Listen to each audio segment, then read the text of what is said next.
A change must be necessary. Change hurts.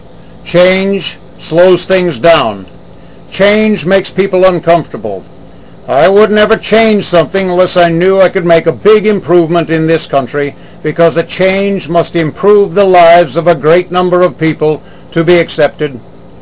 I think we all know Microsoft and Windows used to be part of the solution, but now that Bill Gates and his cronies are multi-billionaires, they are part of the problem. For over 20 years, Microsoft has been the biggest software designer in the United States, and they've given us Windows. Over the years, Windows has been improved and loaded with protections against hackers, and every improvement has slowed the operating system, increased the memory required to operate the computer, and let's face it, the whole system of Windows was stolen from Apple. Linux is a simpler and faster operating system. Apple is cleaner. Many B2B operating systems are designed for large-scale processing operations. None of these is subject to hacking by spoiled Chinese retards with time on their hands. But if anything could convince me that the United States government needs to stop using Windows and switch to another operating system, it is the recent presentation of Bill Gates to Congress. In this presentation, Gates wanted Congress to eliminate the ceiling on the H-1B visa. The number of foreign college graduates flooding into this country with job skills in mathematics, programming, computer science, and engineering. And of course the excuse is American students just don't study these skills. They just don't have the brilliance. Chinese and Indian students are much more intelligent, he said, than American students, and we should import these bright kids to raise the bar for American college students. We should lift our lamp beside the golden door. We should allow these impoverished foreigners to experience the American dream. The scam he's selling to Congress is called the H-1B visa, and for years our Congress has annually allowed 115,000 well-educated people to flood into the United States with their families and take jobs away from American college graduates. Women college graduates really tick me off. You go up and down the street belly aching about the glass ceiling.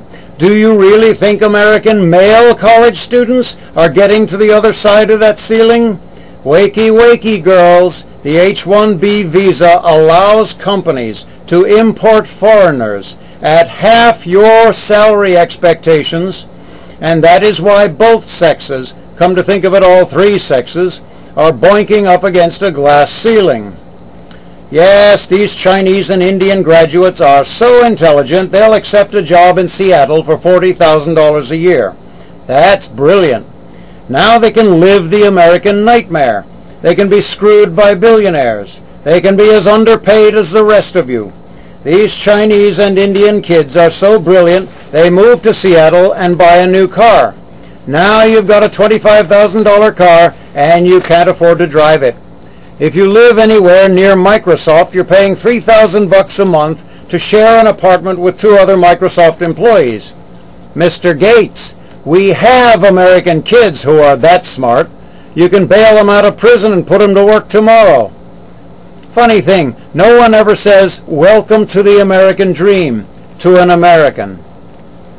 Basically, what Bill Gates is saying to every American kid is this: don't bother studying engineering. Don't bother studying calculus. Don't bother with those computer science classes. If you're an American citizen, you're just wasting your time and money. We billionaires are going to keep badgering Congress until they allow a flood of foreign workers to come into the United States and drive technical salaries down through the floor. That's what he wants, and he's got enough money to get it. Notice how many people are running for president?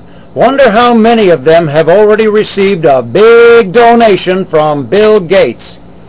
Now, it is a rare thing when I say something good about our Congress, and I think you know why that is. But I'm about to tell you they almost did their job. Apparently, some of our senators and representatives had a change of heart. They resisted part of the demands of the billionaires. they lowered the proposed ceiling on the number of brilliant foreigners they will allow into the country this year on the H-1B visa to steal your job. This year, we only want to deny a good job to 65,000 American college graduates. Gee, I wonder who they will be.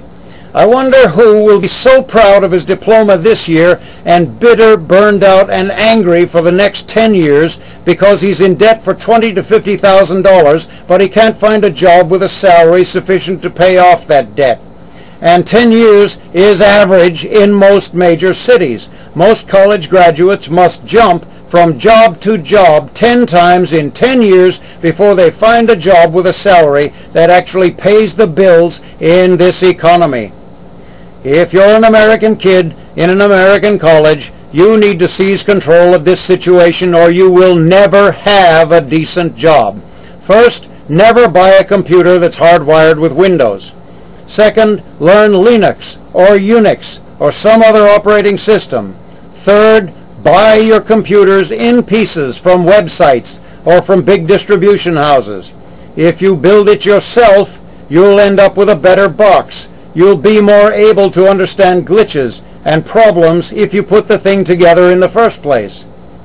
Then, when you are independent of Windows, take a Windows operating system CD and write on it, "Windows is stabbing me in the back. No more H-1B visa." And write the name of your college on it and send it to your congressman. My name is Quixote. Wait till you see what I do to Walmart.